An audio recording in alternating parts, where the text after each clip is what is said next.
अस्सलाम वालेकुम। NTN news पर पीएसएल के स्पेशल प्रोग्राम पीएसएल पवेलियन के साथ आपका मेजबान साजिद हसन एक बार फिर हाजिर खिदमत है। आज हमने देख लिया वो मिसाल के एक दिन आसमान से और दूसरे दिन जमीन से, ये वाली सूरत हाल रही कोयटा ग्लैडिएटर के ऊपर, क्योंकि उन्होंने पहला मैच जब पीएसएल का खेला था तो बेहतरीन कारकर्दगी का मुजाहरा किया था, अगली टीम को, सामने वाली टीम को बिल्कुल आउट क्लास कर दिया था। पिशावर ज़ल्मी की टीम जो है उनके सामने ठहर नहीं पाई थी और आज लाहौर कलंदर ने उनको आउट क्लास कर दिया है। टॉस उन्होंने जीता, पहले बॉलिंग करने का फैसला किया और बॉलिंग उनकी इतनी ज्यादा अच्छी नहीं रही। मुखालिफ टीम ने, लाहौर कलंदर की टीम ने 220 रन का टारगेट दिया और उसमें सबसे अच्छी बात यह थी कि फखर जमान जो है वो अपनी फॉर्म के अंदर वापस आए। 39 बॉलों पर 67 रन बनाकर वो आउट हुए। लेकिन अच्छी इनिंग जो थी सैम बिलिंग की थी, उन्होंने 50 रन बनाए सिर्फ 19 बॉलों के ऊपर। और फखर जमान का साथ देने के लिए अब्दुल्ला शफीक 37 रन बनाए। डैरल मिचेल ने, जो बदकिस्मत रहे, 37 रन बनाए, स्टंप हुए और हम सब ने देखा कि किस तरह उनकी सूरत हाल रही। बेहतरीन कारकर्दगी का मुजाहरा किया गया था फखर जमान की जानिब से, टॉप स्कोरर रहे अपनी टीम की जानिब से। और उसके बाद जो है 79 रन से कोयटा ग्लैडिएटर जो है उसको लाहौर कलंदर ने शिकस्त दे दी है। क्या हुआ एकदम से एक दिन के गैप के अंदर, ऐसी क्या चीज हुई कि एक टीम जो है जो 200 स्कोर कर रही थी वो जो है 140 रन पर उसकी बैटिंग जो है वो तमाम हो गई। और दूसरी बात यह है कि उसके अंदर मेन किरदार जो था रायली रोसो का था, 44 रन बनाकर वो सिर्फ आउट हुए, वही उनके टॉप स्कोरर थे। जबकि फहीम अशरफ ने आखिर में हमने देखा कुछ मजाहमत की थी, 21 रन उन्होंने बताए।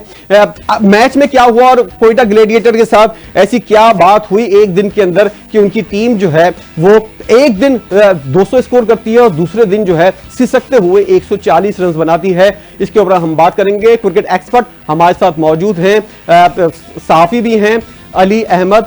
अली, बहुत शुक्रिया आपका एनटीएन न्यूज के लिए वक्त निकालने के लिए। क्या हुआ आज आपने मैच देखा, कैसी सूरत हाल रही? कोयटा की टीम को बिल्कुल ऑफ कलर नजर आई पिछले मैच के मुकाबले में और लाहौर कलंदर की टीम जो जमीन के ऊपर थी वो आसमान के ऊपर उड़ती हुई नजर आ रही है। क्या वजूहात लगी हैं आपको? पहले तो बहुत शुक्रिया सर, आपने अपने प्रोग्राम में मुझे इनवाइट किया। आपने बात की कि एक दिन आसमान से दूसरे दिन नीचे, यही है क्रिकेट की खूबसूरती कि आप किसी भी दिन रिलैक्स नहीं हो सकते। अगर आप 5 मैच भी जीत गए ना, 5 मैचेस के बाद भी आप क्रिकेट के अंदर रिलैक्स नहीं हो सकते। नेक्स्ट डे सिचुएशन और होती है, विकेट और होती है, चीजें सारी कुछ चेंज होती हैं। आज मेरे ख्याल से कोयटा ग्लैडिएटर ने गलतियां ज्यादा की हैं। अगर हम बात करें लास्ट मैच के अंदर बड़ा अच्छा परफॉर्म किया कोयटा ग्लैडिएटर ने, वो बॉलिंग हो या बैटिंग हो, फील्डिंग हो या कैप्टनसी हो, सोशकिल की, तीनों फॉर्मेट के अंदर आउट क्लास उन्होंने किया पिशावर ज़ल्मी। आज अगर हम बात करें तो लाहौर कलंदर की जानब से बड़ी शानदार बॉलिंग। पहले तो मैं बॉलिंग को क्रेडिट दूंगा, शहनशाह अफरीदी ने जिस तरह 2 ओवर में उन्होंने 2 खिलाड़ी को आउट किया। फिर आसिफ अफरीदी बड़ी आउटस्टैंडिंग बॉलिंग कर रहे हैं। लास्ट मैच के अंदर भी बड़ी उन्होंने शानदार बॉलिंग की है। इनके साथ हारिस रऊफ भी आज जो ना मुझे अच्छे रिदम में नजर आए हैं। लेकिन जिस प्लेयर ने इम्पैक्ट डाला ना लाहौर कलंदर की बॉलिंग के अंदर, वो है रिशाद हुसैन। उन्होंने 4 ओवर में 31 रन देकर 3 खिलाड़ी को आउट किया है। तो डेविड वीजा को बाहर बैठा के रिशाद हुसैन को खिलाना ये एक ब्रेव डिसीजन है। बड़ा कप्तान वही होता है जो अपने मेन प्लेयर को बैठा के ना तो दूसरे प्लेयर को खिलाए, जो प्लेयर आके परफॉर्म करे। दूसरी जानब जाएंगे ना कोयटा ग्लैडिएटर के जानब, तो देखिए शुएब मलिक खेल रहे हैं। शुएब मलिक 35+40 के राउंड अबाउट वो पहुंचने वाले हैं। जो हमारे यंगस्टर है, जो हमारा फ्यूचर है, पाकिस्तान फ्यूचर, वो बाहर बैठा हुआ है। ख्वाजा नाफे बाहर बैठा हुआ है। हसीबुल्लाह कंसिस्टेंटली उस लड़के के साथ ज्यादती कर रहे हैं। पता नहीं वो बलोचिस्तान का इसलिए उसके साथ ज्यादती की जा रही है। दानिश अजीज कराची से ताल्लुक रखते हैं, बहुत ही आउटस्टैंडिंग बैट्समैन है, उनको भी नहीं खिला रहे। सोचना पड़ेगा नदीम उमर साहब को, कोयटा ग्लैडिएटर के जो ओनर है, मोइन खान साहब को सोचना पड़ेगा। सरफराज को भी सोचना चाहिए अली, सरफराज के होते हुए इस तरह के फैसले हो रहे हैं, मुझे तो ये इस बात के ऊपर हैरत हो रही है। जी, सरफराज अहमद मेंटोर है, सरफराज अहमद को भी सोचना पड़ेगा। देखिए शुएब मलिक को अब साइलेंट कर दें, जान छुड़ा लें इनसे। शुएब मलिक साहब मीडिया के ऊपर तो आते हैं तो इस तरह के बयान देते हैं जैसे इनसे बड़ा सिंसियर बंदे ही नहीं है। पाकिस्तान क्रिकेट के साथ बहुत लॉयल है। लॉयल इस तरह के हैं कि अभी नेशनल T20 हुआ था तो यंगस्टर खिलाड़ी जिन्होंने सियालकोट को 4 डे के अंदर जो कैप्टन ट्रॉफी का फाइनल जिस लड़के ने जितवाया था ना, वो शुएब मलिक साहब की वजह से 15 के स्क्वाड में भी नहीं था। क्या वजह थी? शुएब मलिक साहब कप्तान है, शुएब मलिक साहब ने अपनी रीजन से खेलना है तो यंगस्टर की जगह नहीं बनती। ये कब तक होता रहेगा? जब तक ये होता रहेगा पाकिस्तान क्रिकेट कभी भी अच्छी जानिब नहीं जाएगी। पाकिस्तान क्रिकेट का डाउनफॉल ही चलता रहेगा। अभी ये हमारे प्लेयर्स माशाल्लाह पीएसएल के अंदर हैं, आप सब देख रहे होंगे। मोहम्मद रिजवान 100 कर रहे हैं, हर प्लेयर परफॉर्म करना शुरू हो गया है। कंडीशन चेंज है। अब इजी कंडीशन आई है तो हर बंदा रन कर रहा है। जहां मुश्किल कंडीशन होगी हम अपने यंगस्टर को आगे पेश कर देंगे, हसन नवाज को आगे कर देंगे, सीबुल्ला को आगे कर देंगे, ख्वाजा नाफे को आगे कर देंगे, दूसरे अदर प्लेयर्स को कर देंगे। मुश्किल कंडीशन में हमारे यंगस्टर होंगे, इजी कंडीशन में हमारे जो सीनियर प्लेयर हैं जो माशाल्लाह कभी आउट होते हैं कभी इन होते हैं वो खेलते रहेंगे। देखें पीएसएल का करवाने का मकसद क्या है?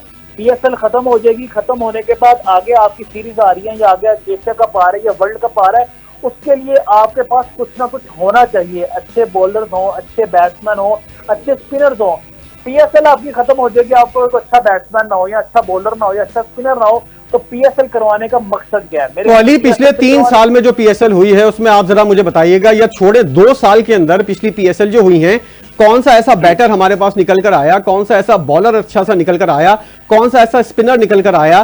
तो लग रहा है कि खिलाड़ियों को प्रमोट किया जा रहा है, उनकी मार्केटिंग हो रही है, यही सब हो रहा है। नए खिलाड़ी तो पीएसएल से कुछ भी नहीं आ रहे।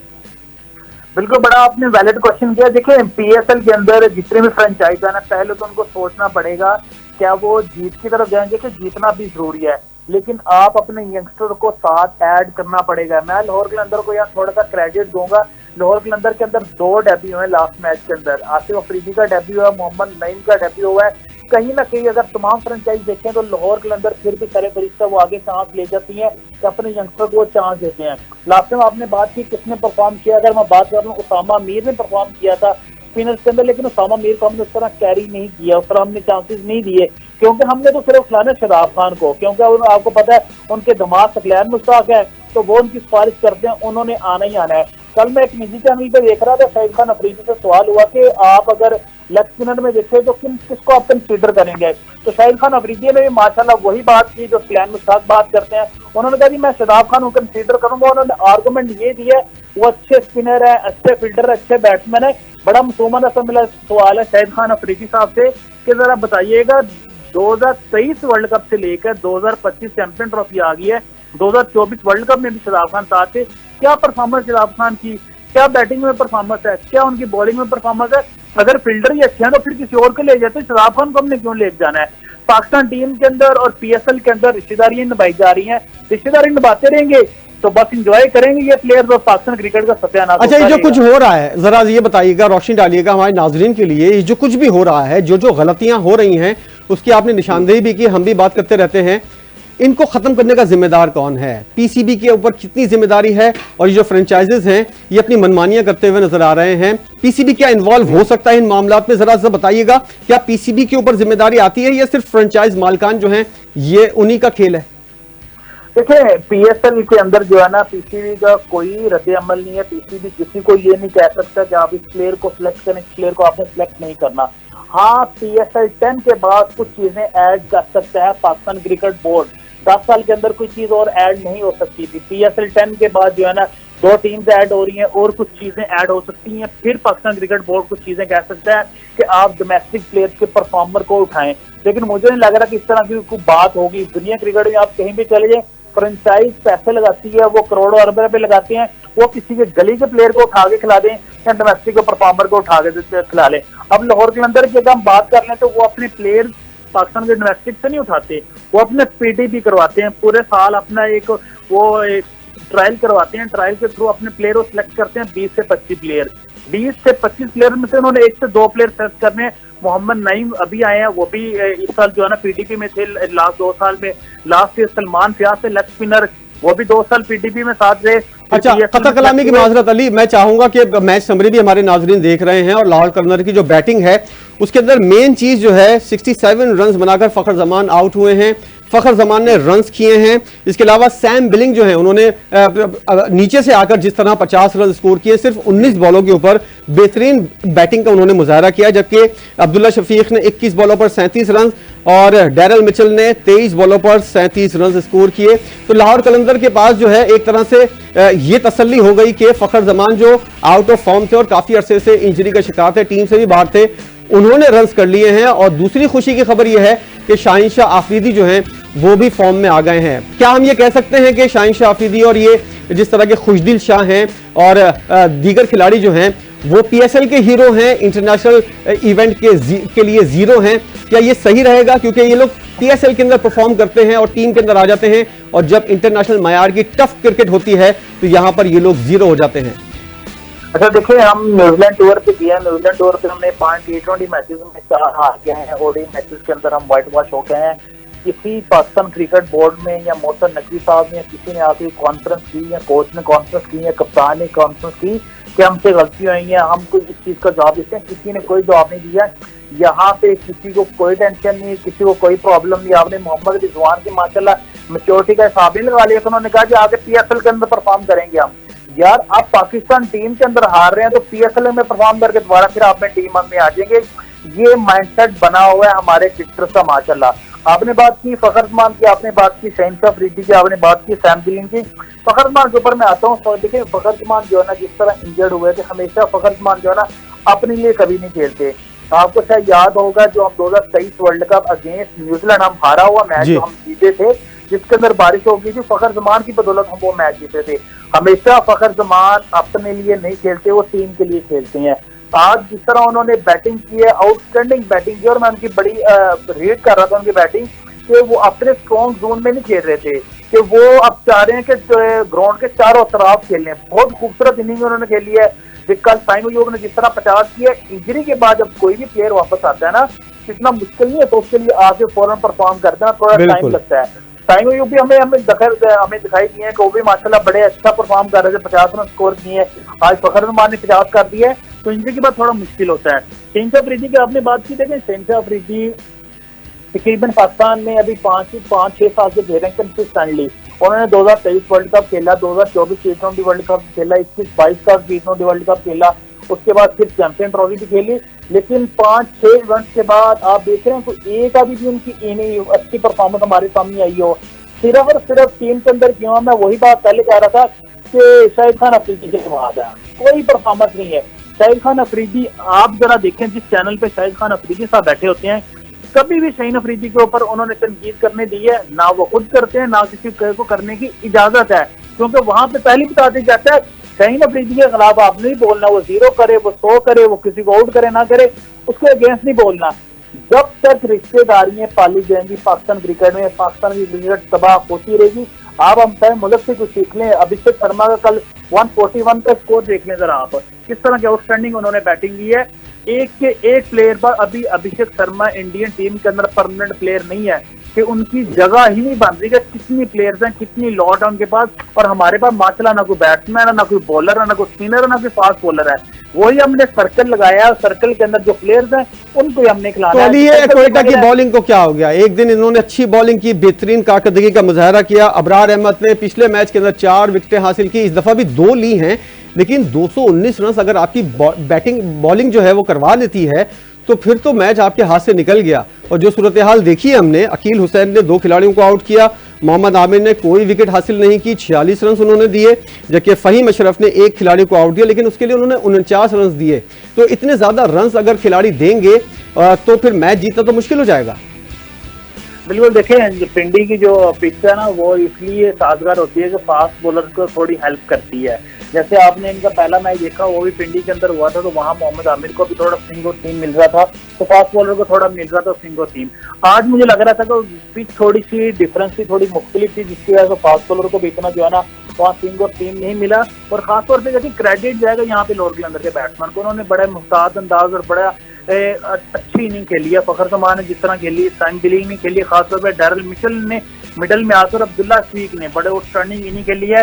गलतियां कम की हैं लोअर क्लंदर के बैट्समैन ने, जिसकी वजह से जो है उन्होंने चांस नहीं दिया। अच्छी बॉलिंग है कोयटा के ग्लैडिएटर की, मैं बड़ा अच्छी तरह जो है ना रीड कर रहा हूँ इनको, कि मोहम्मद आमिर है, बड़े एक्सपीरियंस बॉलर है, राना फहीम अशरफ है, इकरार अहमद ने लास्ट मैच के अंदर बड़ा अच्छा परफॉर्म किया था। आज भी थोड़े महंगे जिसने साबित नहीं, 2 खिलाड़ी को आउट किया। थोड़ी सी मुझे असल में थोड़ा लैक लग रहा है ना कोयटा ग्लैडिएटर की, वो थोड़ा मुझे कैप्टनसी के अंदर लग रहा है कि साउथ स्किल को भी बहुत जरूरत है सीखने की थोड़ा सा ना। और अली एक और बात, अब मैं चाहूंगा मुख्तसर बात करें, हमारे पास टाइम कम है। जब कोयटा बैटिंग के लिए आया तो वही वाली गलती जो दोबारा दोहराई गई। साउथ शकील मिडिल ऑर्डर के खिलाड़ी हैं, ओपनिंग करने के लिए आ गए। हसन नवाज जो हैं वो बेहतरीन ओपनर हैं, लेकिन वो मिडिल ऑर्डर के अंदर खेल रहे हैं। ये सारी सूरत हाल फिन एलन ने भी बेहतरीन कारकर्दगी का मुजाहरा किया है, लेकिन एज अ ओपनर, और वो ओपनर ही खेल रहे हैं। सही बात है, बिल्कुल। जरा मुख्तसर बताइएगा कि बैटिंग के अंदर क्या खामी रही? देखिए, आपने साउथफील्ड की बात की है ना, साउथफील्ड T20 में वो ओपनर ही आएंगे, क्योंकि कुछ ऐसे प्लेयर्स होते हैं अगर वो मिडिल ऑर्डर में आ जाएंगे ना, उन प्लेयर्स के अंदर वो एबिलिटी नहीं है। साउथफील्ड अगर पावर प्लेयर को यूटिलाइज कर लेते हैं ना, तो 30-35 वो कर लेते हैं ऊपर से। फिर उसके अलावा जो 50-60 उनका हो जाता है ना, अगर साउथफील्ड अपना नंबर नीचे कर लेंगे ना, तो मुझे लग रहा है कि उनका वो खत्म हो जाएगी, वो चीज खत्म हो जाएगी। उनके अंदर एबिलिटी ही नहीं है कि नीचे आगे पावर प्ले के बाद जो है ना उस तरह अच्छी तरह खेल सकेंगे। आपने हसन नवाज की बात की, बिल्कुल आप सही बात कर रहे हैं। जेन्युइन ओपनर उनको ओपन करवाई जाए, ये हो सकता है फिन एनल को आप जो है ना वनडन करके हसन नवाज को आप तो ओपन कर दें। लेकिन देखिए, आपने 2 प्लेयर अपने बाहर बिठाए हुए हैं। आप ख्वाजा नाफी को चांस दे सकते हैं, मैं कह रहा हूँ शुएब मलिक को बाहर बिठाएं, आप ख्वाजा नाफी को चांस दें, आप हबीबुल्लाह को चांस दें, आप दानिश अजीज को चांस दें। आप देखिएगा आपके रिजल्ट चेंज होंगे। ये थोड़ा सा ब्रेव डिसीजन लेना पड़ेगा क्वेटा ग्लैडिएटर को। अगर क्वेटा ग्लैडिएटर चाहती है कि वो अली अहमद, बहुत माजरत के साथ मैं अभी एक ब्रेक की तरफ जाऊंगा और मैं चाहूंगा कि ब्रेक के बाद भी आप हमें ज्वाइन करें। बहुत अच्छी अच्छी बातें हो रही हैं और जिस तरह की गलतियों की आप निशानदेही कर रहे हैं पाकिस्तानी टीम में और खास तौर पर PSL के अंदर जो टीमें खेल रही हैं, तो मैं चाहूंगा कि हमारे नाज़रीन को ये बेहतरीन गुफ्तगू और भी सुनने को मिले। एक न्यूज़ ब्रेक का हम ब्रेक ले रहे हैं और उसके बाद जो है वो हम दोबारा हाजिर होंगे। अली अहमद हमारे साथ मौजूद होंगे। जब तक के लिए एक ब्रेक के बाद दोबारा हाजिर होंगे, हमारे साथ रहिएगा।